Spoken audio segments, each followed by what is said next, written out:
Okay, so let's go over a weak, a strong, and a neutral grip.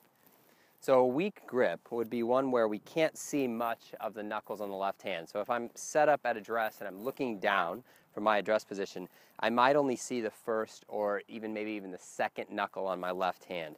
And that would be a weak grip.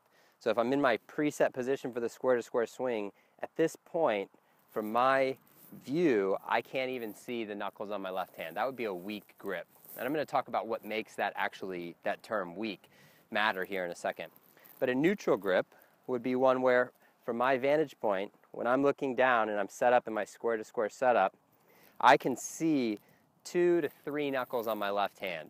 And that's what's considered a neutral grip. And I sometimes vary between neutral and strong grips, depending on how I'm feeling. A strong grip would be one where I could see all 4 knuckles on my left hand very easily, where I've got the shaft leaning forward. I can still see all those knuckles, and it's almost like the back of my left hand is pointing more up at the sky, whereas in the weak grip it's pointing more at the target. The neutral, it's kind of pointed 45 degrees, and then the stronger grip, it'd be pointing more up and out this direction. So what makes a grip strong and what makes it weak? We've, as golfers and golf instruction professionals, we've coined these terms of weak and strong, but from a biomechanics standpoint, weak and strong really does have, those terms really do have some value. And you can do this little test. If you took the club and you just place it out in front of you and you grip it kind of in your fingers, so that doesn't necessarily make it a strong grip.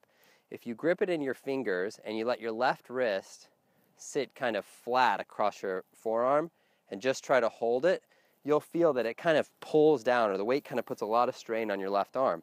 And the stronger you are and the stronger your hands are, the easier it'll be to do this holding it with the flat left wrist. If we were in a stronger position, so if I'm set up here and I've got a really strong grip, if I try to do that same thing, I actually feel stronger, or I feel like it's easier to hold the club in that position. So even though in our swing, when we're getting to the top, we're probably going to see a pretty flat left wrist, or if anything, just a slightly cupped left wrist when we're keeping the face square to the arc.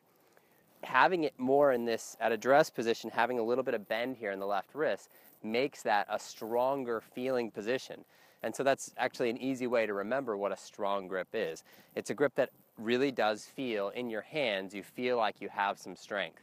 So that's one reason why I think a lot of players, I'd say the majority of PGA Tour players, have a strong to neutral grip, and there are very few weak grip players.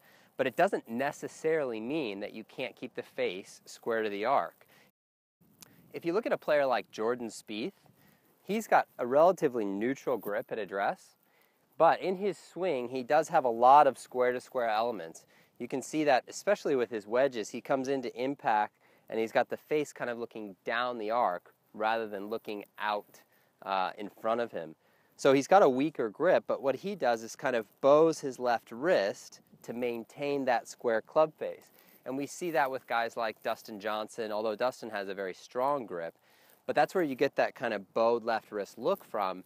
It's trying to keep that club face more square to the arc. And in order to do that, if we go to the top of our backswing, or just kind of halfway back, when we roll our wrist, it looks like it kind of puts our left hand in a stronger position. So if I were to go back to here and then bow my wrist this way, we can see that that kind of closes the face or squares it to the arc. So when we look at players who have who are pretty great drivers of the golf ball, somebody like a Dustin Johnson, and we see that bowed left wrist at the top of his backswing, whether it's conscious or not, what he's doing is keeping the face very square to the arc, which allows him to drive the club through impact. And then if we look at him with a driver at impact, he's got, relative to this left arm, he's got a lot of angle between his left arm and the club shaft, and that's just because he's maintaining this square club face. If he were open and then he were rolling, you would see a more straight line down the left arm to the shaft.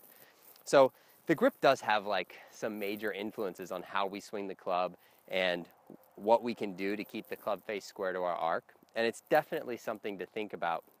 And then in the next video, we're going to talk a little bit more about it. But that's kind of the guts of it, what the weak and strong mean and kind of what they can do for your golf swing.